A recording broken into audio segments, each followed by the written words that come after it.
Après avoir vendu massivement ses bitcoins, l'Allemagne semble enfin à court de bitcoin à écouler. Alors, est-ce que la fin de ces ventes va permettre de diminuer la pression vendeuse de ces dernières semaines? Le Crypto Daily. Mon nom est Benjamin Cohen. Et vous êtes bien sur le Crypto Daily. Le podcast qui traite de l'actualité crypto, NFT et métaverse. Dans vos oreilles, chaque jour, du lundi au vendredi. Salut, c'est Benjamin du Crypto Daily. Ça y est, je suis de retour après une grosse semaine à Ethereum CC. J'espère que vous allez bien et c'est donc notre actualité principale aujourd'hui. On évoquera ensuite la demande de liberté conditionnelle du développeur de Tornado Cash, puis on fera un point sur l'impact de la tentative d'assassinat contre Donald Trump pour le marché crypto. Mais avant tout ça, et comme d'habitude, le coin du marché. Here comes the money. Here we go. Quel plaisir, on a le marché qui remonte, qui reprend des couleurs, ça fait plaisir. Pour un 15 juillet, on a un Bitcoin qui a plus 5% en 24 heures à 62 731 $, Ethereum plus 5% aussi à 3 340 $, le BNB pareil qui suit plus 5% à 561 $, le Solana qui a reclaim les 150 $ et qui est au-dessus à 152 $, plus 5%. En 7ème position, on a le XRP qui a quasiment pas bougé, le Ton pareil, pas bougé à 7,43 $. 9ème position, le Dogecoin plus 4%. Et enfin, Cardano en 10ème position à 0,43 $. Allez, let's go, on passe aux news.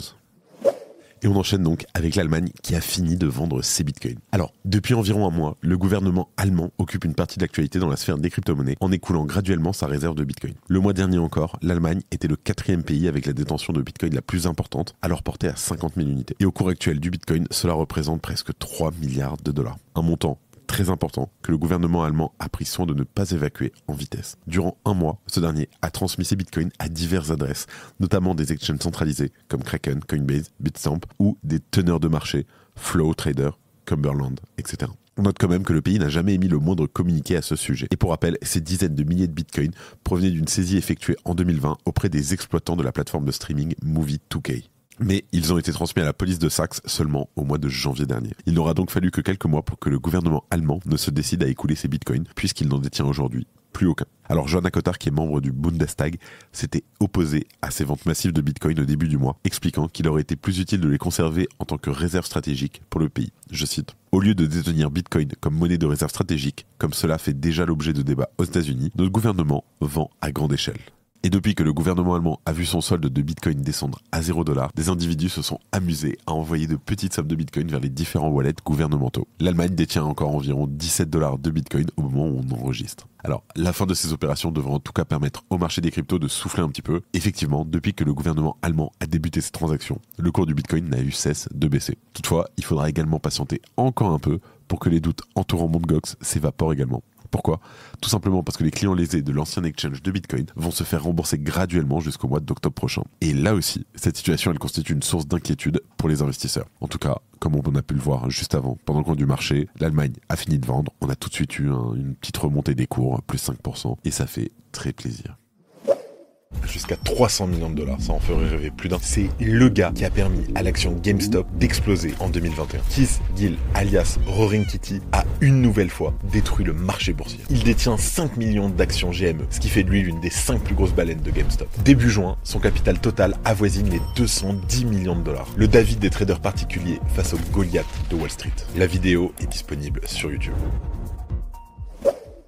Vous l'avez compris, on a sorti une vidéo sur l'histoire de Roaring Kitty, GameStop, Wall Street Bet, etc. Alors dedans, on va revenir sur la jeunesse, qu'est-ce qui s'est passé en 2020-2021 et surtout qu'est-ce qui vient de se passer en 2024 parce que on n'a pas beaucoup parlé, ça a pas trop fait parler sur les médias, mais c'est plutôt incroyable que ça ait pu recommencer dans ce style-là. En tout cas, je vous en dis pas plus, je vous laisse la vidéo en description. En deuxième news, et c'est une mauvaise nouvelle, le développeur de Tornado Cash va rester en prison. Rappelez-vous la condamnation aux Pays-Bas d'Alexei Pertsev pour blanchiment d'argent qui avait scandalisé bien au-delà de la cryptosphère. Pour rappel, il avait été jugé pour simplement avoir développé le logiciel open source Tornado Cash. Il avait été condamné à 5 ans et 4 mois de prison.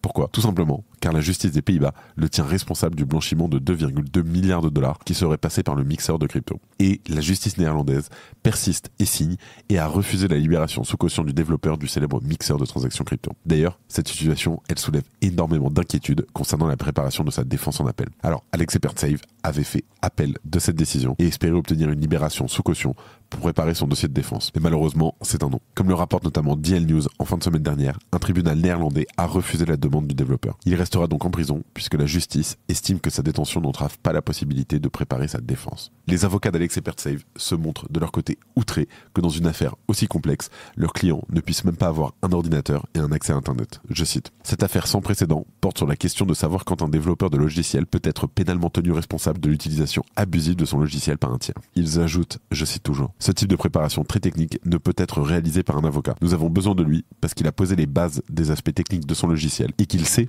comment expliquer certaines choses. Mais malheureusement, rien n'y fait. Ni la prison où il est enfermé, ni les juges ne permettront à Alex et Pertsave d'accéder, ne serait-ce qu'à un ordinateur pour préparer sa défense en appel. En plus de la liberté de développer, c'est aussi la protection de la vie privée qui est violemment mise à mal par cette décision de justice néerlandaise. La justice justifiant en filigrane l'hypersurveillance préventive de chaque transaction crypto souhaitée par certaines juridictions à travers le monde. Merci d'écouter le Crypto Daily.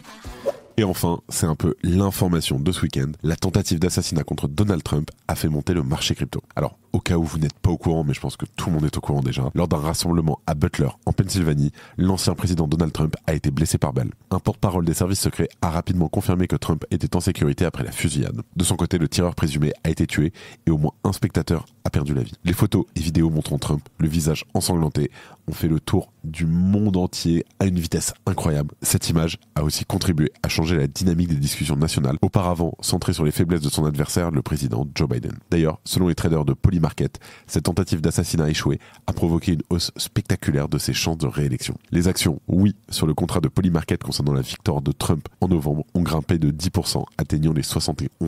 Cette statistique, en fait, elle démontre tout simplement une probabilité, selon les traders de Polymarket, de 70% de sa victoire, selon le marché. Alors pour la petite histoire, Polymarket a connu des volumes de trading exceptionnels en 2024. Et ce, en grande partie grâce à l'enthousiasme pour les partis politiques à l'approche de l'élection présidentielle américaine. Par exemple, le contrat sur le vainqueur de l'élection présidentielle a même dépassé les 250 millions de dollars de pari.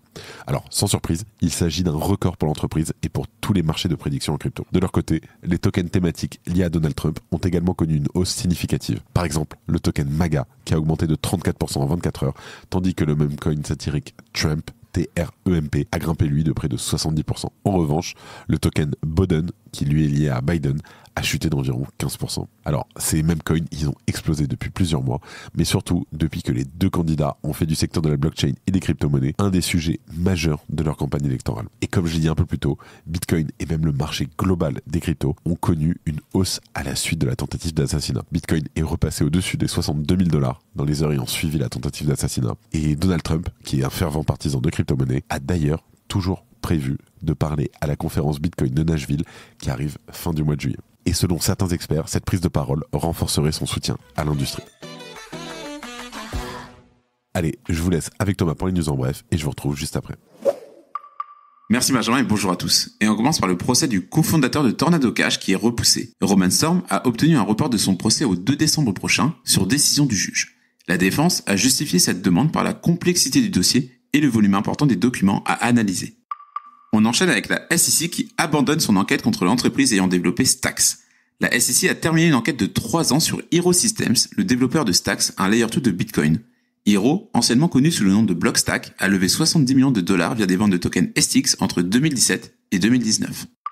Nouveau record d'inflow pour les ETF Bitcoin. Les ETF Bitcoin ont atteint un nouveau record de flux net cumulé de 15,81 milliards de dollars après une série de 6 jours de flux positifs. Le 12 juillet a été la journée la plus réussie depuis le 5 juin dernier, avec 310 millions de dollars de flux net.